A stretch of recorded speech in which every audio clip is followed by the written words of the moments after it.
खबर देंगे आपको। डेरा इस्माइल खान के इलाके कलाची में खुफिया इतलात पर सिक्योरिटी फोर्सेज ने ऑपरेशन किया है। सिक्योरिटी फोर्सेज के दो मुख्तलिफ ऑपरेशन में 2 दहशतगर्द हलाक कर दिए गए हैं।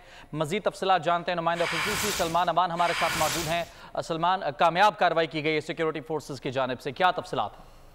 जी बिल्कुल, ये दोनों कार्रवाइयाँ खैबर पख्तूनख्वा के इलाकों के अंदर की गई है। एक कार्रवाई डेरा इस्माइल खान में, दूसरी शुमाली वज़ीरिस्तान में की गई है। डेरा इस्माइल खान में होने वाली कार्रवाई जो है बुनियादी तौर पर इंटेलिजेंस बेस्ड ऑपरेशन था और ये कार्रवाई कराची के इलाके में की गई है जहां से इत्तलात के मुताबिक इकराम नामी दहशतगर्द जो है ये मारा गया है। ये दहशतगर्द सिक्योरिटी फोर्सेज के खिलाफ मुतअद्दिद कार्रवाइयों में मसरूफ था। खासतौर पर पुलिस स्टेशन हथला के ऊपर हमले के अंदर इसका हाल था और इसके अलावा जो रोडी पुलिस चेक पोस्ट है उसके ऊपर भी हमले में इसकी दहशतगर्द जो है मुलविस था। दूसरी कार्रवाई मिरान शाह के इलाके में हुई है जहां पर भी सिक्योरिटी फोर्सेज और दहशतगर्दों के दरमियान फायरिंग का तबादला हुआ, जिसके अंदर एक आईएसपीआर के मुताबिक एक दहशतगर्द जो है उसके मारे जाने की तस्दीक हुई है। दोनों दहशतगर्दों से जो वेपन्स और एम्यूनिशन बरामद हुआ है वो कब्जे में ले लिया गया है और दोनों मकामात पर मकामी आबादी की जानिब से सिक्योरिटी फोर्सेज की कार्रवाइयों का जो कि दहशतगर्दों के खिलाफ की जा रही है खैर मकदम किया गया है और सिक्योरिटी फोर्सेज को